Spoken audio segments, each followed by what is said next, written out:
Alors, ce soir, c'est burrata tomate. Franchement, j'ai trop rêvé de manger une burrata depuis des mois. J'en rêve. Mais celle-ci a la particularité d'être sans lactose. Donc, comme je suis intolérante au lactose, j'ai réussi à trouver une burrata sans lactose, ce qui est exceptionnel. Donc, je vais manger ça ce soir avec des tomates et un peu de riz sauté sans huile. Donc, voilà. Et pour ceux que ça intéresse, j'ai pas eu ça ici au Cameroun. Ma soeur, en fait, m'a envoyé ça d'Italie. Et j'ai gardé au congélateur. Donc, je sors simplement du congélateur. Je laisse décongeler. Et voilà ce que ça donne. Donc, bon appétit à moi. Miam, miam. Ah, mon petit riz sauté.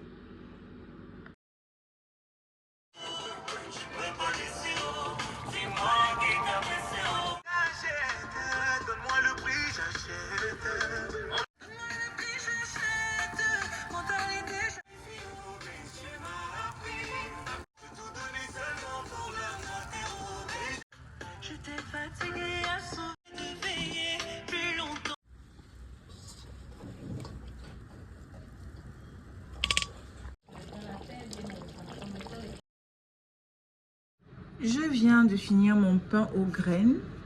Flocons d'avoine, graines de chia, graines de lin, graines de tournesol, un peu de yaourt, un œuf. Et voilà le résultat.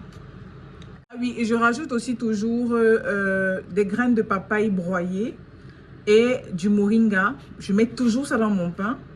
Comme ça, au moins, j'en consomme tout le temps. Pour ceux qui me suivent vraiment, vous savez que j'ai fait ces graines de papaye dans une vidéo. Et le moringa également, le voici. Voilà. Et là, je suis en train de faire mon muesli. Bon, on va pas très bien. Je suis en train de faire mon muesli, donc je vais enfourner pour une trentaine de minutes. J'avais énormément d'oignons. Ça commençait à pousser et tout. Donc, je voulais pas que ça se gâte. Je suis en train de découper pour mettre au congélateur. Et également l'ail. J'avais énormément d'ail. Donc, tout ça, je fais des réserves pour mettre au congélateur. Bon, voilà mon gros sac d'oignons découpés que je vais congeler. Et j'ai également fait de la pâte d'ail. Donc, j'ai pris de l'ail, du sel, du citron et du sel aromatisé aussi. Avec des... C'est aromatisé façon, bref. Et j'ai mixé ça et maintenant, je vais garder au frigo. Et ensuite, je vais faire de la pâte d'oignon, ail, toujours dans le même principe, huile, citron, sel. Et ça pourra me servir en fait pour cuisiner directement sans avoir besoin de découper l'ail ou... Voilà. Terminé, ça c'est mes oignons découpés. Ça c'est la pâte d'oignon. J'ai fait ça avec de l'huile de sésame parce que ça sent trop bon.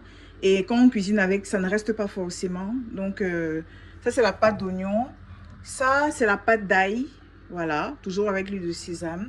Ça permet aussi de mieux se conserver. C'est pour ça que je mets du citron, du sel et de l'huile. Je pourrais mettre de l'huile d'olive, de l'huile, peu importe. Mais j'ai préféré l'huile de sésame parce que j'aime bien le parfum en fait. Et voilà, je teste aussi avec. J'ai beaucoup d'huile de sésame. Il faut que j'épuise mon stock. Et ça, c'est mélange oignon-ail. Donc voilà, j'ai au moins bien exploité avant que ça ne se gâte. Bon, ça, c'est un test que je suis en train de faire avec la vodka et du citron. Ne me demandez pas ce que c'est, je ne saurais pas vous dire. Mais je suis en train de faire un test parce que pour mon mariage, en fait, j'ai fait du limoncello moi-même. Et j'ai voulu tester un nouveau truc. Bref, je vous en parlerai après. Je mets tout ça au congélateur et je suis trop contente.